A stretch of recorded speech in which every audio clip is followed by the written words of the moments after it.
All right, so we're back at one of my favorite dealerships, Subaru of Melbourne. I'm happy with our 2024 Volkswagen GTI 380 edition. The huge moonroof.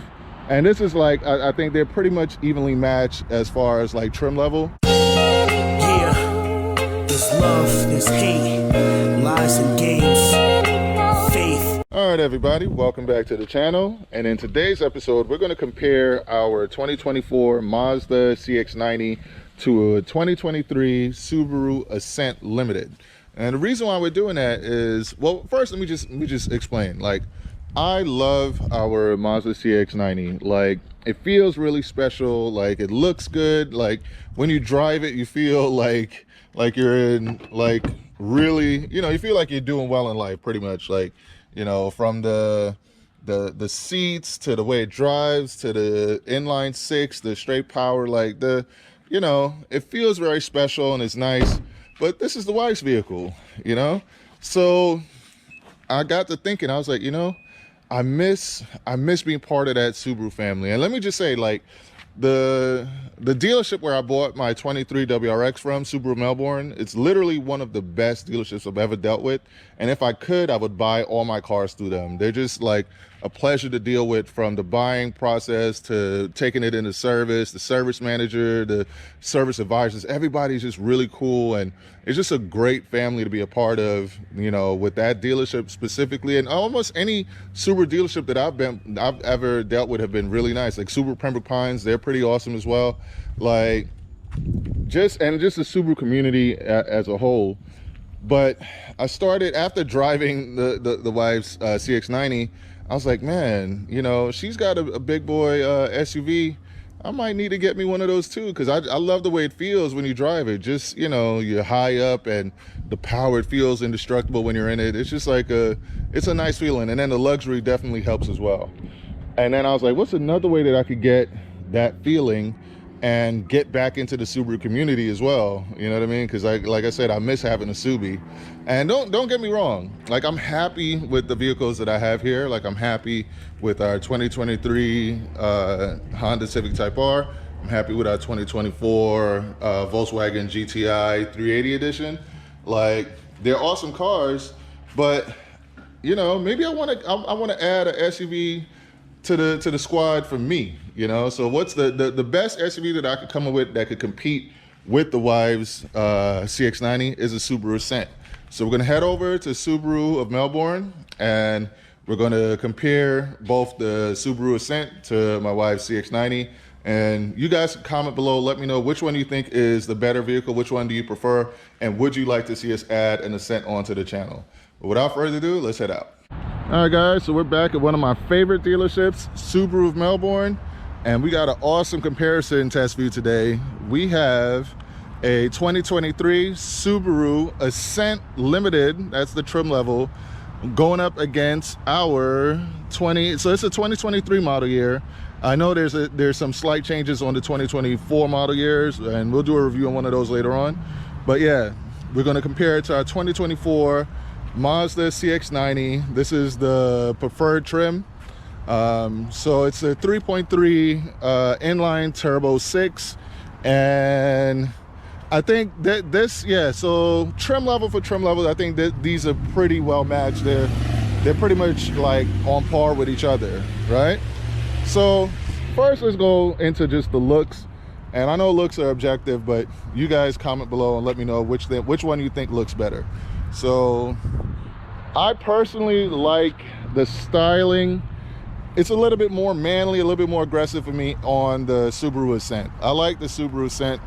Like, I don't know, it seems a little bit more masculine. Maybe masculine is the wrong word. It seems a little bit more rugged, like it can go off-road type deal. So yeah, so that's what I mean when I say masculine. It seems a little bit more rugged, more off-road worthy, versus the CX-90 is a little bit more feminine or more luxurious style. Like, it's more made for, like, they're both all-wheel drive, but with the CX-90, I feel like it's more meant for the road. This looks like it could potentially go off-road. So looks, you comment below, let me know which one you think looks better to you, like our CX-90 or this beautiful Subaru Ascent. Now, you know, a lot of reviewers are going to go through all the different specs and all of that.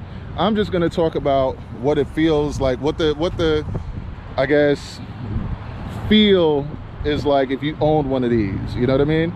So I'm going to go into things that's not going to be as technical, but I can get technical, and I can give you a lot of information. And actually there's someone coming here that's going to have a lot more technical information on this than myself. So this is Rebecca. She's helped me out a lot, like, you know, coming out here and looking at vehicles and stuff. And you were really close to selling us a car at one point.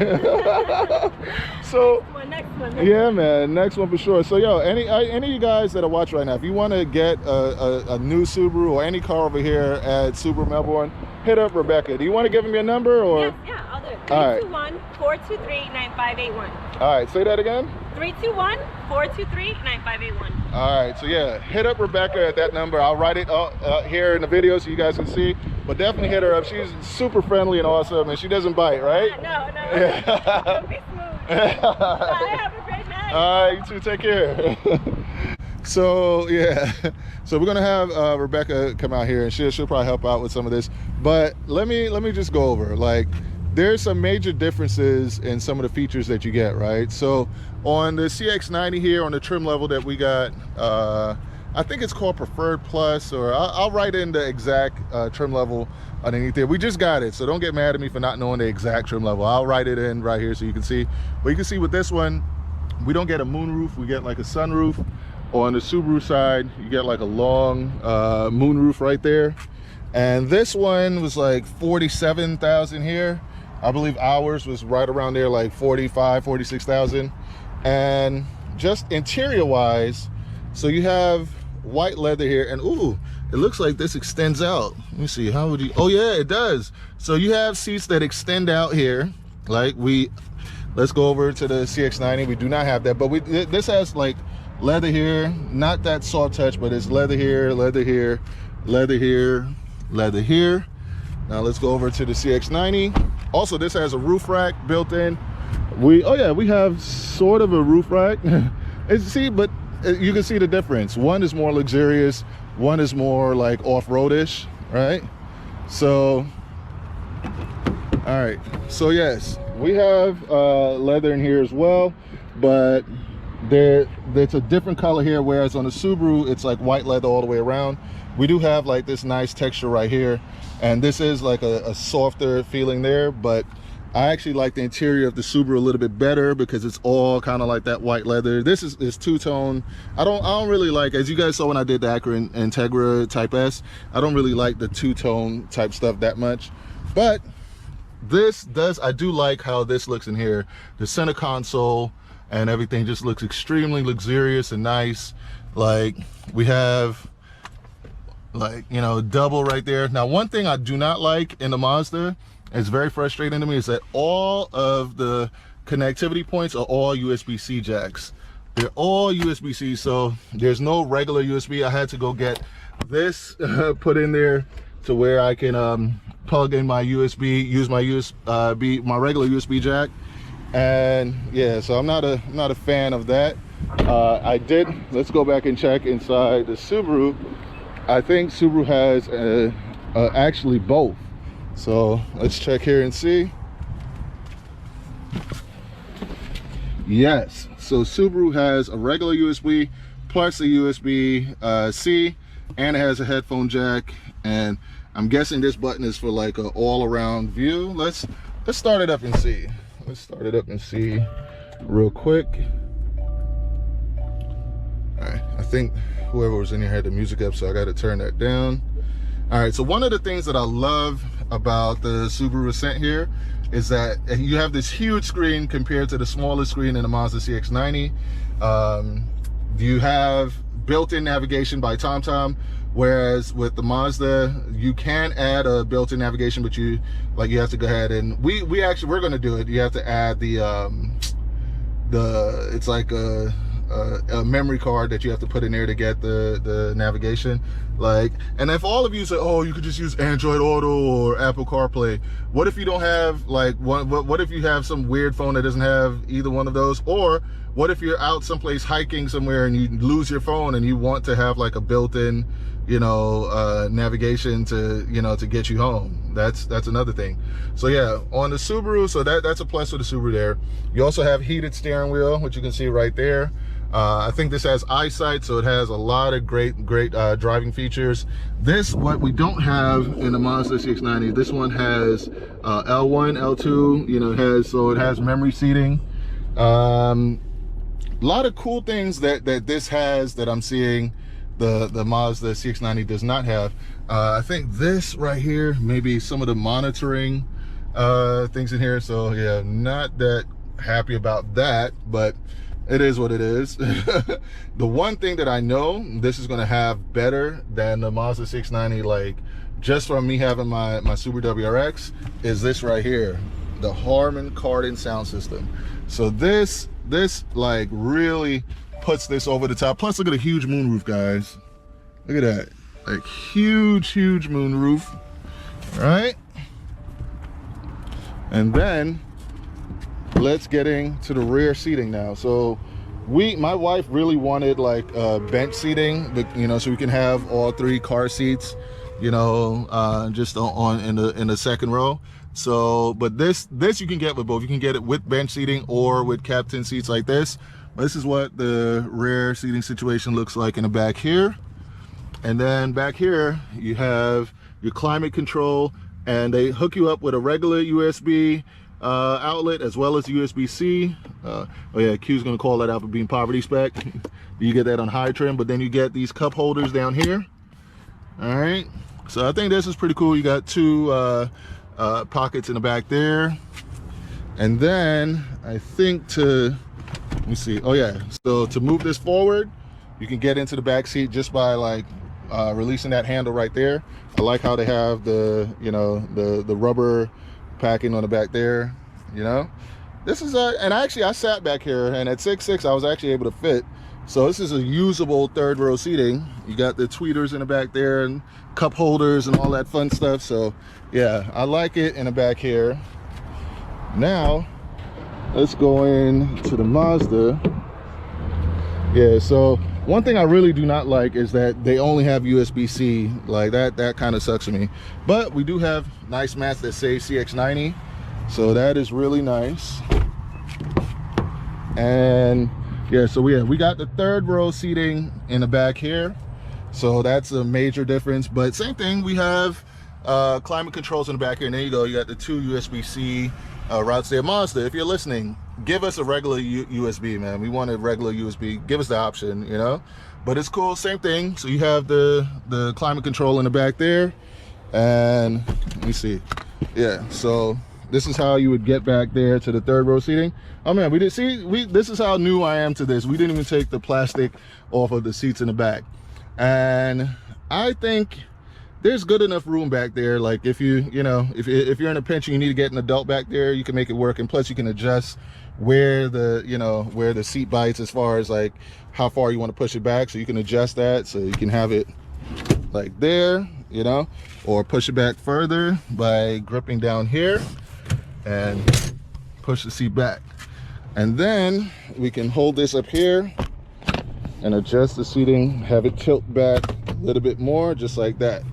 So yeah, I think both are really good for what you get. And you do get the two magazine pockets in the back here on each side. You get them on each side. I would say the Mazda interior feels a little bit more plush, a little bit like more expensive feeling, and you know, especially with these and the stitching in the door handles and stuff like that. Like, so I think the more luxurious of the two would be the Mazda, but it's not, the Subaru's not far behind.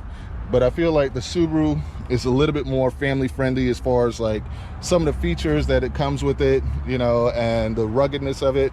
And let's go in the back here and see which one has better space in the back. Now I'm just gonna eyeball test it. So all right, so they have the mats and the stuff back here, Not that great with the third row seating up. Let's see what it's like in the Mazda. Let's see now. And in the Mazda, oh, and they both have the automatic lift gate, so that's pretty awesome. I would say they look to be about the same. So I have all my photography equipment and stuff in. Also, so I see we have LED lighting in the back here. Let's check and see whether there's LED lighting. I'm not sure. Oh, okay, no. So no LED lighting here. So Mazda wins that. But it does look like there's slightly more room in the back of the Subaru. And let me see, does this have to say, oh yes, and this has the Harman Kardon subwoofer in the back here, so that's a huge plus. Now let me see if I can go underneath here. Underneath, is there let me see how, oh yes, so it looks like there would be, man, how do you do this? Okay, I'm not even gonna bother, but yeah, so I do believe they both have spare tires in underneath there. I know for a fact the Mazda does. I believe the Ascent does as well. And you can also lock and close just on the back here. So I'm just gonna close it. All right, and do the same thing here. We're just gonna press this here. You can lock and close it from back there. So I'm just gonna close it right there. And actually, you know what?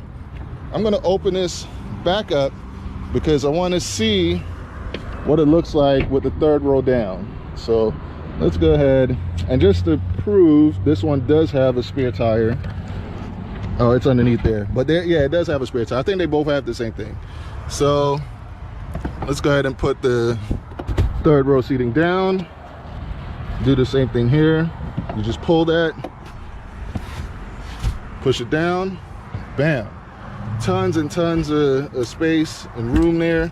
Got like a little pocket right there. Now let me go do that in the Subaru. Also, yeah, we have like a cigarette lighter in the back there, so that's pretty cool. But yeah, tons and tons of room once you get that third row seating down. And let us see what it looks like here. Oh yeah, we also have a cigarette lighter right here as well, so that's pretty cool. So I'm guessing it's the same thing. You just pull, or is it here? Pull. Oh, okay. No, let's pull. Go that way. Let's pull it again. All right. Yeah. So for the Subi, you just pull it up here, and yeah, even knock my my GoPro loose there. All right, so yeah, you just pull it and push. So all right, so getting down the third row seating seems to be a little bit easier in the Mazda versus the Subi, but you know, they're pretty much around the same thing. I think with the third row down, the Mazda may have, actually no, I think the Subaru does look like it has more cargo space, but I don't know, I'm just eyeballing it. You guys comment below. You guys will go do the research and find out the actual numbers.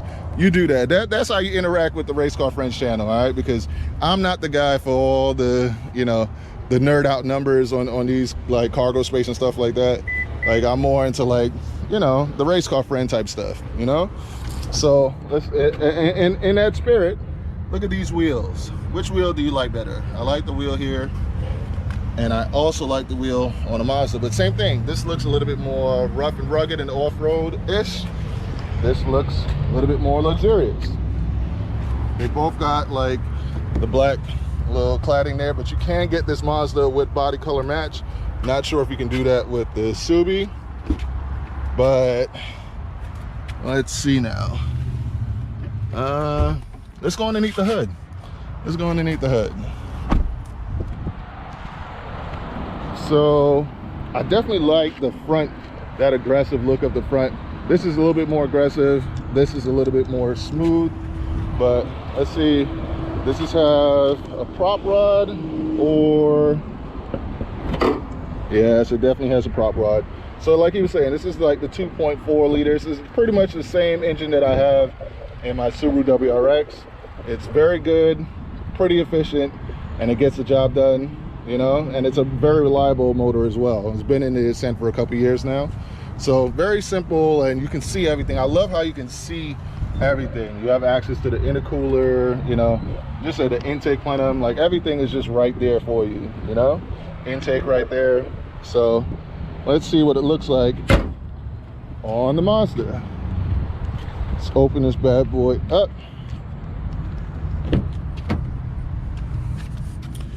And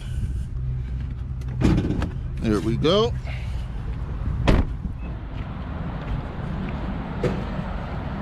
All right, so let's see. Is this one gonna have, okay, so this one's got the hood struts.